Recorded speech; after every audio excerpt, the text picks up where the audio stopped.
자, 이제 첫 번째 강연 주제 발표로 들어가겠습니다. 매우 특별한 분이 준비하고 계십니다. 바로 오늘 행사를 주최해 주신 이주영 의원께서 준비하고 계시는데요. 디지털 헬스케어와 바이오 산업의 미래라는 주제로 의원님께서 발표해 주시겠습니다. 의원님을 무대로 모시겠습니다. 큰 박수 부탁드립니다.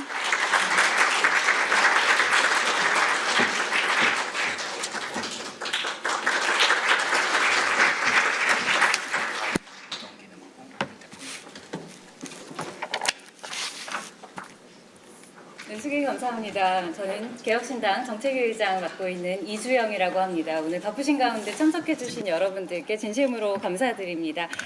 그리고 특히 참여해주신 기업 관계자 여러분 너무나 감사합니다. 지금 어느 때보다 엄중한 대한민국을 떠받들어주고 계시는 분들이라고 생각합니다. 진심으로 존경과 응원을 드립니다.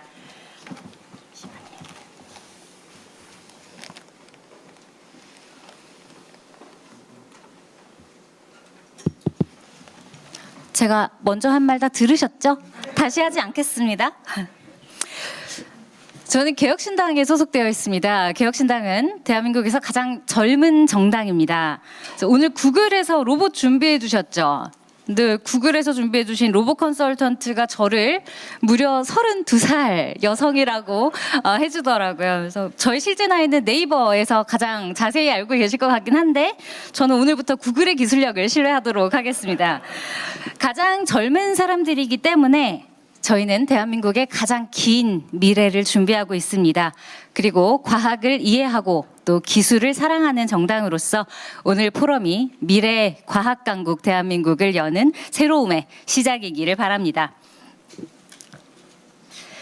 미래 산업으로 분류되는 영역은 많습니다. AI도 있고 반도체도 있고 우주항공, 또 에너지에 이르기까지 수많은 작은 전투들이 지금 각축장을 이루고 있는 형국입니다. 그런데 왜 하필이면 바이오 헬스인가? 지금 과거까지 우리나라의 주력 산업은 자동차와 반도체로 대표됩니다. 그리고 현재도 우리 사회를 떠받치고 있는 건 사실 삼성으로 대표되는 반도체죠. 오늘 삼성이 안 오셨기 때문에 제가 굳이 언급을 한번 하겠습니다.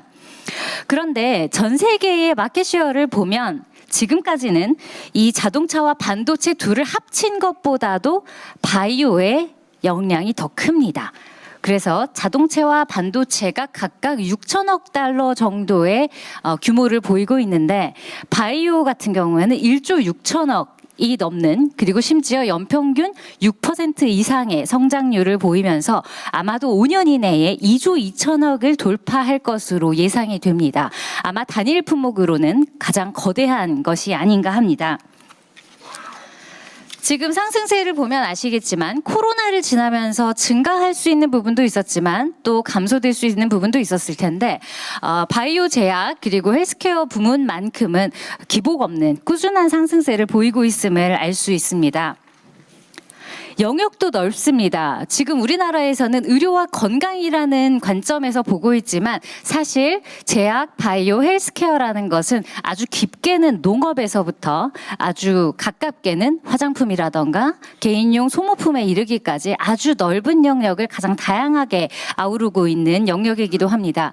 그런데 그것의 마켓쉐어를 보면 북미의 가장 압도적인 방점이 찍혀 있고 아마도 현 시점으로부터 10년 이내에 세계의 탑 10 국가 혹은 탑 10 기업이 전 세계 마켓의 80% 이상을 점유할 가능성이 높다고 나와 있습니다. 지금은 70% 후반대 정도를 점유하고 있는데 어떤 전망으로도 그들이 아마 80% 이상을 가지고 갈 것이다. 즉 후발주자들이 따라잡기는 쉽지 않을 것이다 라는 전망을 하고 있습니다. 그런데 우리나라의 인구 구조를 보면 우리가 초등학교 때 배웠던 위험한 인구 구조의 표본을 보는 것 같습니다. 저출산이 너무나 심각한 상황이고 고령화는 2025년에 도달할 것으로 예상을 했지만 이미 작년에 우리는 초고령화 사회로 진입을 했죠. 그리고 인구 전체도 줄고 있습니다. 인구는 주는데 일할 사람은 더 없는 상태. 대한민국은 어디로 가고 있는가? 세계 시장과 세계 인구와 비교해 보면 그 격차는 더 두드러집니다. 지금 이것이 세계의 인구 분포 혹은 인구 변화와 대한민국을 비교한 그래프입니다. 성장률은 둔화되고 인구 자체는 전체적으로 증가하는 추세에 비해 대한민국은 빠르게 감소를 하는데 가장 중요한 것은 저 끝에 있는 그래프입니다. 전 세계가 그래도 비슷비슷한 성장률을 보이는 데에 반해서 우리나라는 중장년 고령층의 비율이 압도적으로 빠르게 늘어날 것으로 예상이 됩니다. 다음 산업은 누가 먹여 살릴 것이며 우리는 얼마나 많은 인구를 부양해야 하는가, 우리는 그럴 역량이 되는가에 대해 심도 깊은 논의를 지금 시작하지 않으면 안 되는 겁니다. 그래서 지금입니다. 그래서 왜 지금인가라고 제가 제목을 붙였지만 사실 저 뜻은 왜 급한가입니다. 대한민국은 지금 급합니다. 낭비할 시간이 없습니다. 왜? 트럼프가 다시 대통령이 되었기 때문이죠. 자, 트럼프가 얘기했습니다.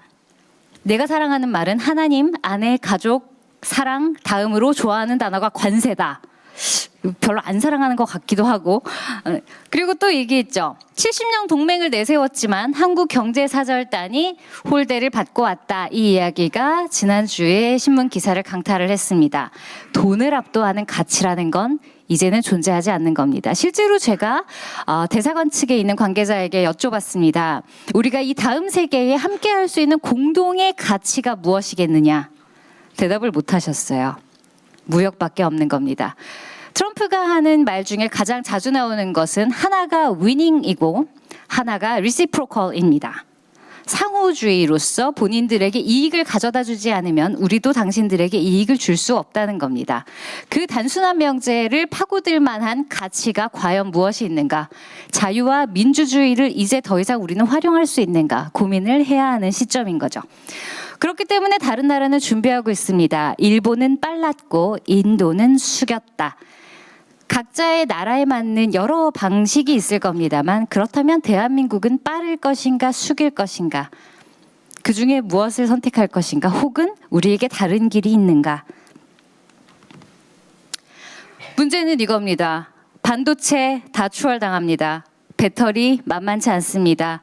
자동차는 이미 꺾이고 있죠.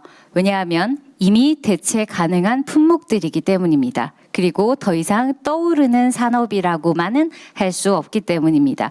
물론 반도체와 배터리는 AI의 발전에 따라 계속 날개를 달 것으로 예상되긴 합니다만 그 안에서 우리나라가 기존만큼의 중요성을 계속 점유할 수 있겠는가는 또 다른 문제이기는 하기 때문입니다.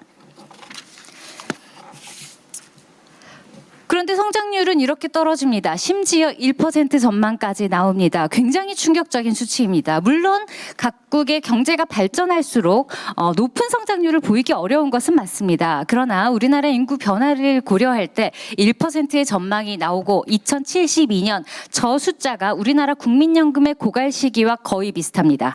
저때 국가 채무 7천조. 성장률 0.3%라면 우리는 그때 대한민국 국민들을 먹여 살릴 수 있는가를 냉정하게 고민을 해야 합니다. 그래서 개혁신당은 고민했습니다. 우리가 먹고 살 수 있는 다음 세대의 먹거리는 무엇인가? 첫 번째, 우리에게는 일할 사람이 없습니다. 그렇기 때문에 노동 집약에서 벗어난 기술 집약적인 곳으로 반드시 가야 합니다.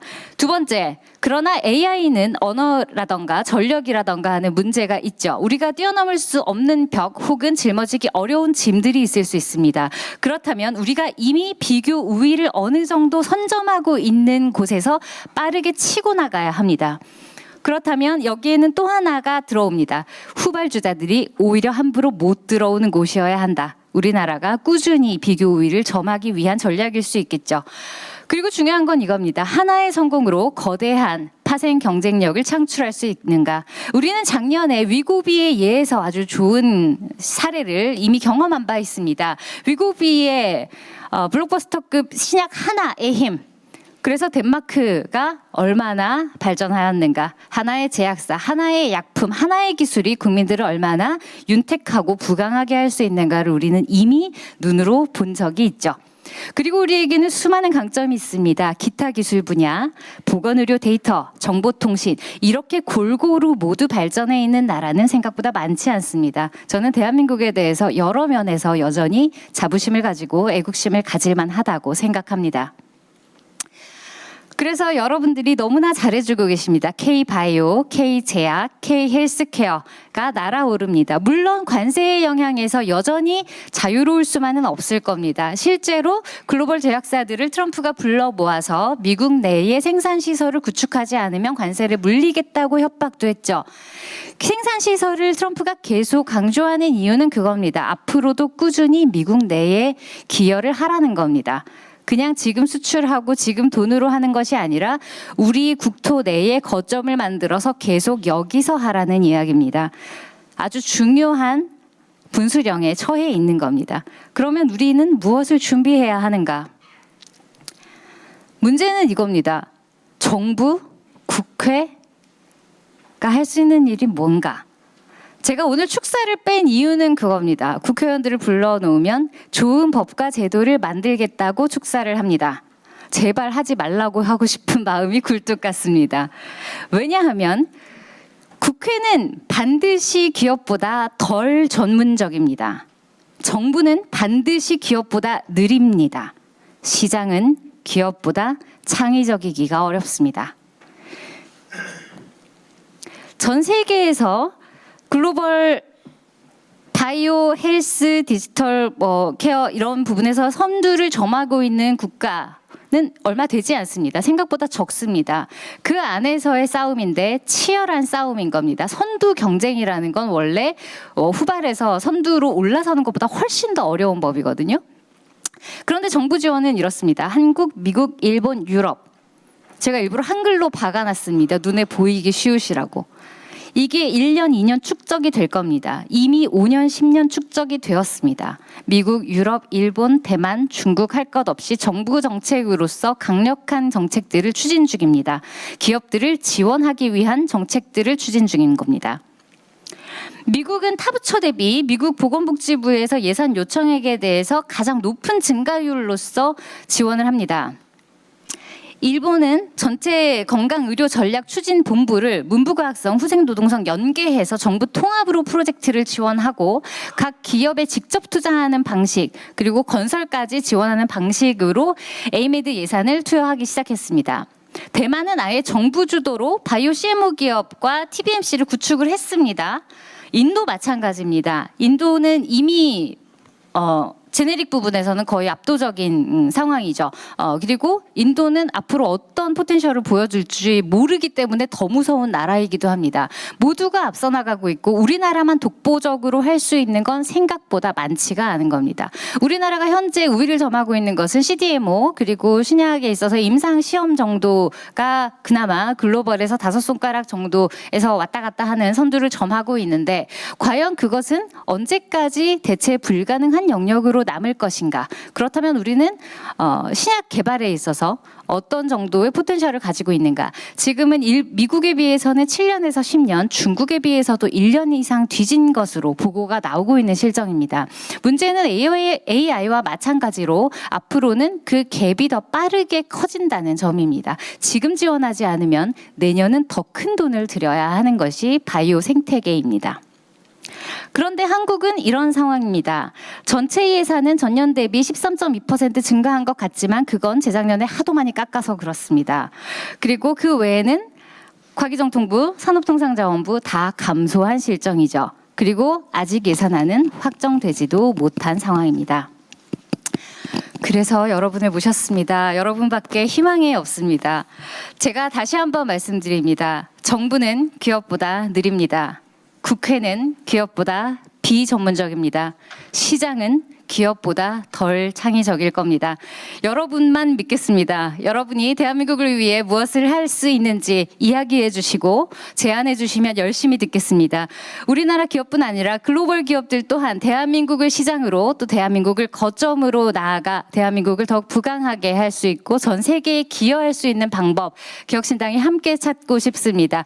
오늘 여기 모여주신 여러분도 이 움직임에 함께 해주시고 대한민국이 나아가야 할 미래 방향에 대해 지혜를 인재를 모아주시기를 부탁드리겠습니다. 저는 여기 인트로덕션까지 하고 앞으로 이어지는 기업 여러분들의 훌륭한 발제 감사히 듣고 많이 배우고 정책에 실제 반영할 수 있도록 하겠습니다. 고맙습니다.